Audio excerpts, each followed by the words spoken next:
Good day, folks, and welcome to review number 58 and the first review of 2013. Today we're going to dig into my Christmas haul and start off by taking a look at the Transformers Prime Robots in Disguise Decepticon Rumble. So, starting off looking at the packaging, we see that Rumble comes packaged in the pretty standard now Transformers Prime Robots in Disguise card back.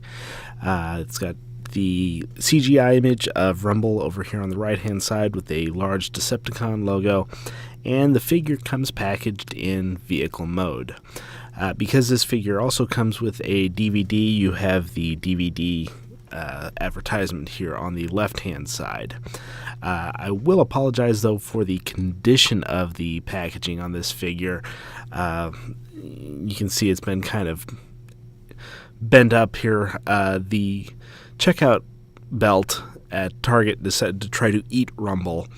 Luckily I was able to save him before too much damage was done, but since I'm going to be opening the figure anyway, I'm not too concerned about saving the packaging. The back of the packaging features images of Rumble in robot and vehicle mode. It also has the short bio paragraph up here in the left-hand corner. There's also an advertisement for Transformers Prime running across the bottom. And as usual, Rumble's tech specs are located here on the left-hand side of the packaging. And as I mentioned, there is a DVD in here, which is inside a second bubble inside of the first bubble here on the card back. Amazingly, this is an episode of Loose Cannons, not Masters and Students, like every other frickin' DVD that's been packaged with them so far. So, if you haven't already bought the Prime DVDs or Blu-rays, you now have another episode. Now on to Rumble himself. Starting off looking at the vehicle mode, the way he comes packaged. Rumble transforms into a very, very clean, simple looking compact car here. And there's not a lot to say about it. It's pretty straightforward. The car mode is very clean. It looks pretty good. The only downside I can really say is it, at first glance, there doesn't appear to be much for paint apps. It looks very plain until you have to realize that almost the entire top of the car is actually painted. Because it's all molded from the clear red plastic. So basically all the paint apps for the car went into this paint up here. I do have to say though that the paint job they did was very good. It's one of the better looking paint jobs I've seen recently, because it's a very nice gloss coat on there. But because of all the paint apps going there, you miss out. You don't get any tail lights. You don't get the back window. You get a little black here for the headlights, and of course the Decepticon emblem, but nothing painted on the wheels. It's just very plain. But yeah, it's something that I know there is a Repro Labels kit out for it, and I think this would definitely be a good candidate for that Repro Labels kit.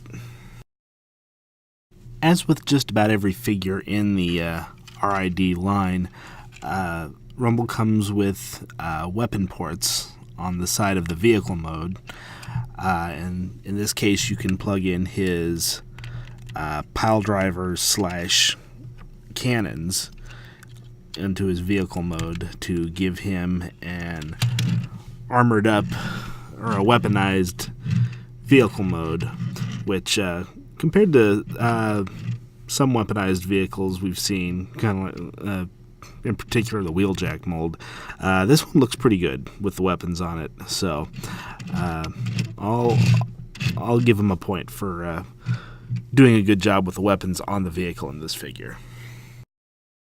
Moving right along, let's look at Rumble's transformation. Now, there's nothing really earth-shattering about this transformation process. It shares a lot of aspects with other automobile transformers we've seen recently. The most interesting part of this transformation process is probably the way the front grille moves out of the way to allow the lower legs to unfold. There's also a spring-loaded head gimmick, which is also a nice touch, and it doesn't really hinder any other aspect of the figure, which is something I like.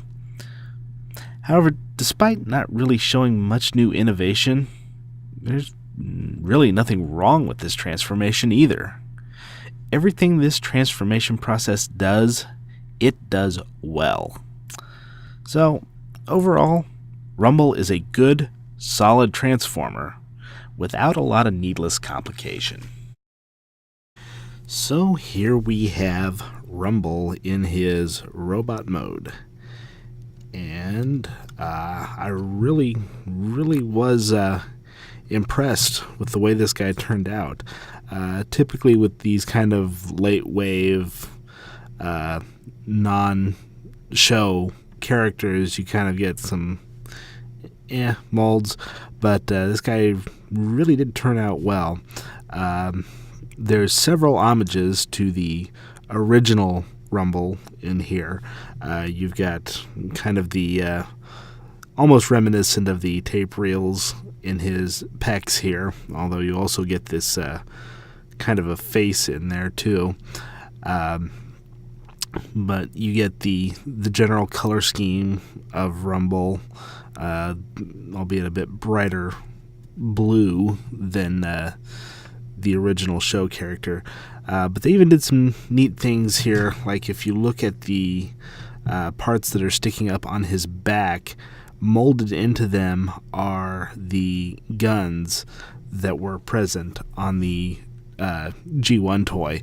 So there's a lot of little things going on like that. As for the figure itself, he's got a ball-jointed neck here. He's got ball-jointed shoulders, bicep swivels, elbow joints there. There is no wrist articulation. His hands are molded solid into his forearm, though, so that's kind of a missed opportunity there. There's no waist swivel, but he's got a ball-jointed hip, got thigh swivel there, knee joint, and ball-jointed ankles. So he's definitely a very articulated figure. I did want to show off this head sculpt here. The head sculpt, it's not really quite as reminiscent of the old G1 Rumble as some other homages we've got. But I really do like this head sculpt. There's something just real menacing about the way it looks. But the other thing is this light piping. They did an awesome job on the light piping on this figure. There's a lot of clear red plastic around, and that it really makes the eyes shine. The one bad thing, though, is the ball joint for this head is on the socket is in the clear red plastic, though. So it's one of those things where you may have to keep an eye on it over time, because the clear red plastic is more brittle than some of the other plastics they use, so it may have a tendency to crack out over time. So do keep an eye on that if you get this figure. Now, as I pointed out in vehicle mode, Rumble's weapons are two multi-barreled cannons that greatly resemble his pile drivers from the G1 series. And the way they work is they just fit in his hand, and there's kind of a recessed area, so it actually looks like it's more integrated with his arm. But one of the things, and I've seen a lot of people online doing this, is you can actually fold this piece down over him a little bit and make the cannons look even more integrated as pile drivers, like his arms actually transformed into the pile drivers then. So you can do a couple of different things. I mean, it's up to you how you want your figure to look, but I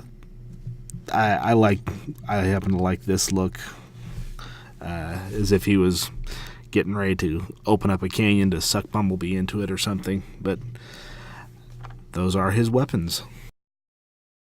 The Transformers Prime RID Rumble is kind of the sleeper hit from the deluxe line this season. At first glance, he looks to be just a filler figure for one of the late waves. However, he really is a solid figure with a good transformation. Not being a show character, though, I can see how a lot of people would skip Rumble. And to be honest, you're not really missing much if you do, but I think he is a fun little figure, and I'm glad I got him.